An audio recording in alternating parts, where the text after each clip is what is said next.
Israel और Iran के बीच चल रहा युद्ध अब परमाणु ठिकानों तक पहुंच गया है। नातांज पर इसराइली हमले के बाद ईरान ने जबरदस्त पलटवार किया। इसराइली सेना ने तस्दीक की है कि शनिवार को ईरान द्वारा दागी गई बैलिस्टिक मिसाइलों ने इसराइल के अराद और डिमोना शहर पर हमले कर दिए।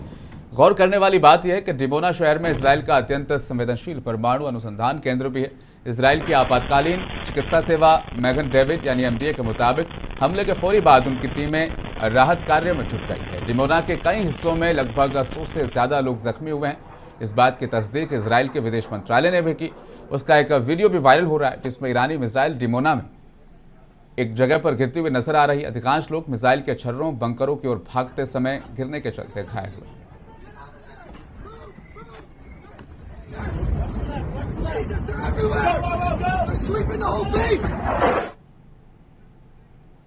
तो ईरान ने इसराइल पर अपने हमले तेज कर दिए। ईरान ऐसी मिसाइलों का इस्तेमाल कर रहा है जो लंबी दूरी पर तो वार करती है, साथ ही इसराइल का आयरन डोम भी उन्हें रोक नहीं पा रहा। साउथ इसराइल के अरद शहर में ईरानी मिसाइल के हमले में 200 से ज्यादा लोग जख्मी हुए।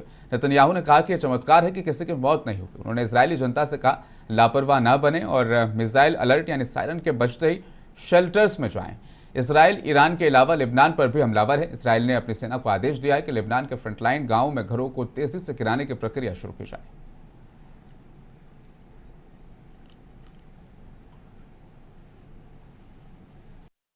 Why Iran is the enemy of civilization and the enemy and the danger to the entire world, you got it in the last 48 hours.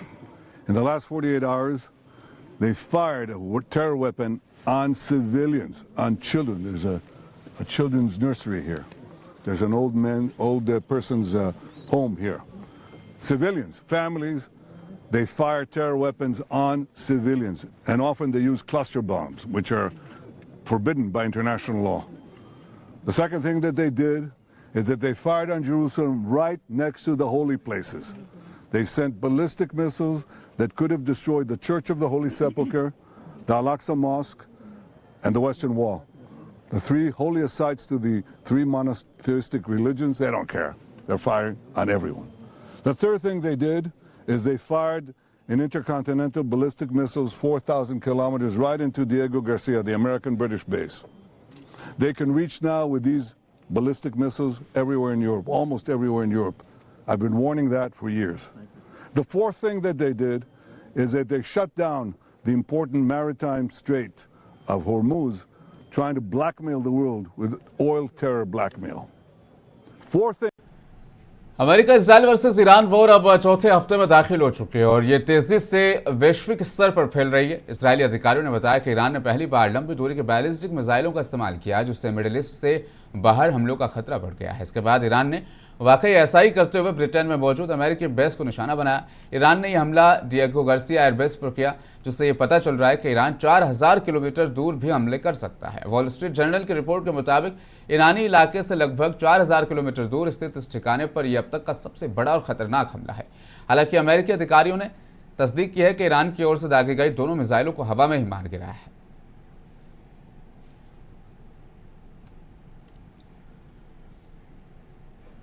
तो वहीं इस बीच तुर्की के विदेश मंत्री हाकान फिदान ने ईरान, अमेरिका और इसराइल के बीच चल रहे युद्ध को समाप्त करने के तरीकों पर चर्चा करने के लिए जोर दिया। उन्होंने कई नेताओं से फोन पर बातचीत की। ये जानकारी रविवार को एक तुर्की एम्बेसडर ने रॉयटर्स को दी।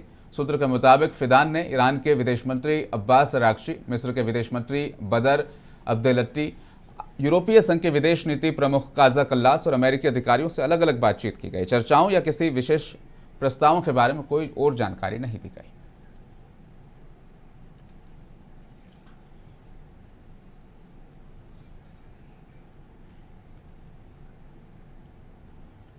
ईरान की आईआरजीसी ने चेतावनी दी है कि अगर अमेरिका देश के ऊर्जा बुनियादी ढांचे पर हमले करता है तो हॉर्मुज को पूरी तरह से बंद कर दिया जाएगा, जिससे खाड़ी में तनाव बढ़ गया है। ये चेतावनी अमेरिकी राष्ट्रपति डोनाल्ड ट्रंप द्वारा ईरान को अल्टीमेटम जारी करने के बाद एक बार फिर से सामने आई। ट्रंप ने ईरान को धमकी दी थी कि 48 घंटे में हॉर्मुज को खोल दे।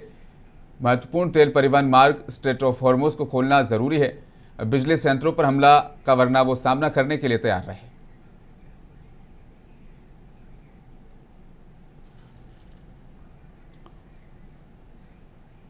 तो स्ट्रेट ऑफ हॉर्मुज को लेकर ईरान ने पूरी दुनिया पर जो दबाव बनाया था उसका असर अब देखने को मिल रहा है। 22 देशों ने मिलकर ईरान से हमलों को रोकने और हॉर्मुज को फिर से खोलने की अपील की।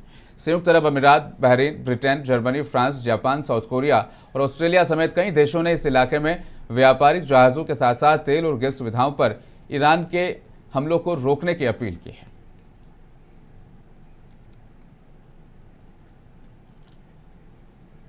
ईरान की मीडिया का दावा है कि F-15 फाइटर जेट को हॉर्मुज आइलैंड के पास उन्होंने मार गिराया है। खबर के मुताबिक जेट दुश्मन का था और दक्षिणी इलाके के ऊपर उड़ रहा था। ईरान की एयर डिफेंस सिस्टम ने जमीन से मिसाइल दागकर इस विमान को निशाना बनाया। सरकारी चैनल प्रेस टीवी ने भी इस घटना की बात कही है और एक वीडियो भी दिखाया है जिसमें जेट गिरता नजर आ रहा है। हालांकि अमेरिका या इजराइल की ओर से इस दावे की तस्दीक नहीं की गई। ईरान के साथ चल रहे युद्ध में अमेरिका और इजराइल को भारी नुकसान हुआ है। सिर्फ 21 दिनों में दोनों देशों के 28 से ज्यादा विमान और कई महंगे सैन्य सिस्टम ईरान ने तबाह बर्बाद कर दी। ईरान ने दावा किया है कि उसने कम से कम 17 एयरक्राफ्ट को मार गिराया है।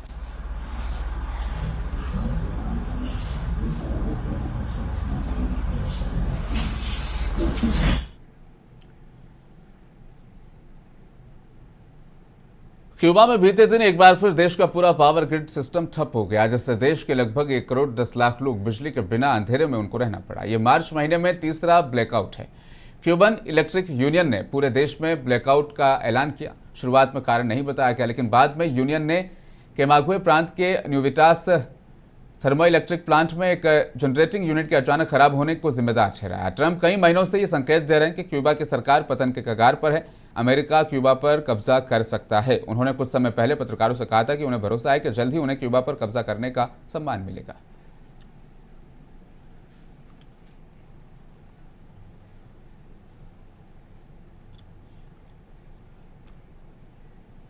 खबर दिन भर में आज के लिए फिलहाल इतना ही। लूंगा इजाजत। बने रहें मुंसिफ टीवी के साथ।